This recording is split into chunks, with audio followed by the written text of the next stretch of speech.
May 20th, 2010. I want to celebrate Draw Muhammad Day a little bit differently. I'm actually not going to draw Muhammad. I'm putting away my t-shirt that says Jesus never existed. I'm not going to get out my Cthulhu plushie doll that I've named Muhammad. I'm going to actually refrain from any blasphemy on this day. Instead, what I'm going to do is I'm going to kick off my video series on Islam. And I want to try to engage Muslims on YouTube, those that aren't from countries that have censored YouTube, in what I hope will be a very calm, rational discussion about what it is they believe and why.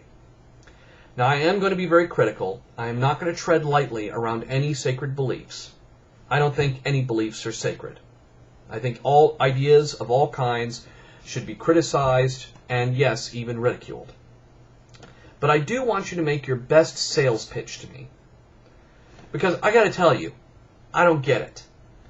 I understand why someone would get taken in by Christianity. Because, give the devil his due, the Christians present a very slick package.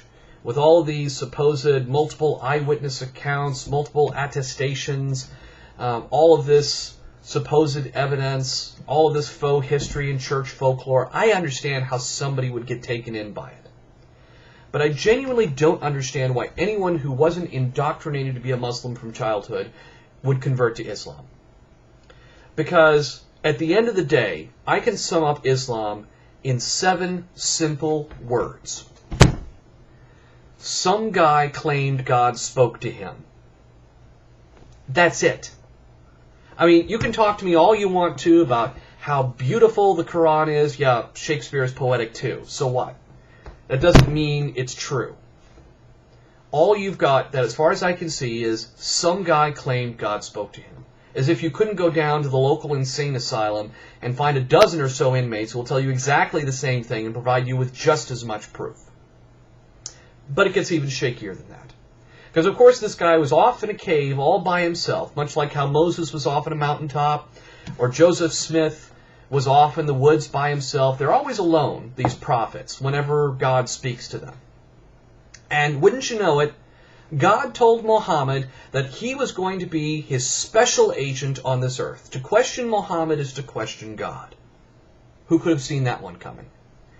And what does he tell Muhammad? It turns out that the Jews got it all wrong, that the Christians got it all wrong, that he now knows Moses better than the Jews, he knows Jesus better than the Christians, and he's going to lead everyone back to the light. Apparently, God just watched the Christians and the Jews get it all wrong, did nothing to correct them, and thought the best way to solve the problem was to go off to this totally different country several hundred years after Jesus and talk to this one guy in private, and that was going to solve the problem. Or is it more likely that this guy just made it all up and pretended that God spoke to him? I mean, really, you would not believe it if it came from any other religion or any other supposed prophet. You certainly don't believe that Joseph Smith spoke to God. Yet, you believe with no other evidence that some guy named Muhammad claimed God spoke to him. 2 simple words. Prove it. Over to you.